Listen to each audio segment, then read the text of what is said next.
Today, in the late afternoon, when the wind had really picked up, I spotted this great blue heron out hunting. But earlier in the day, when it wasn't quite as windy and I was out flying around the heronry, I spotted a scene in a couple of nests that's going to be really hard to watch.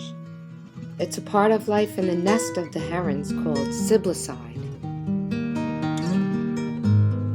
While I was orbiting around, I noticed this nest with two big chicks in it, and then one on the right side just laying there.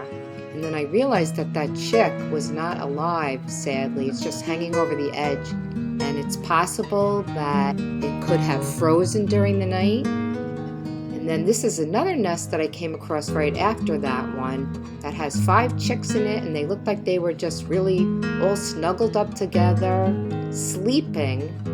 Since the chicks are all born 1 to 2 days apart, there are 5 here, so the ones that are born earlier are much bigger. They grow very fast.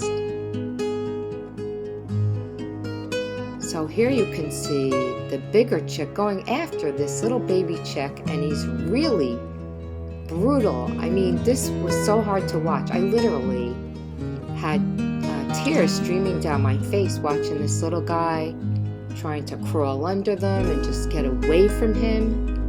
I did some research on this, trying to understand what's going on in this nest here, and I found out that while great blue heron chicks are known to exhibit sibling rivalry and aggression, that siblicide is not common or typical behavior in the great blue heron nests.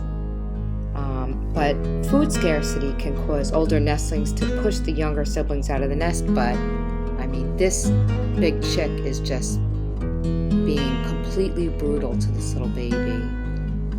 Oh, I'm not sure if it's siblicide going on, but that's what it looks like to me.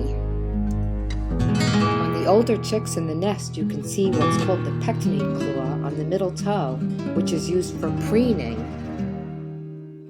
I watched this scene for quite a while. I'm trying to be a good nature photographer here, and this is a part of nature, even though it's really sad. And I had to leave the scene before it was over. I just couldn't bear to watch it anymore.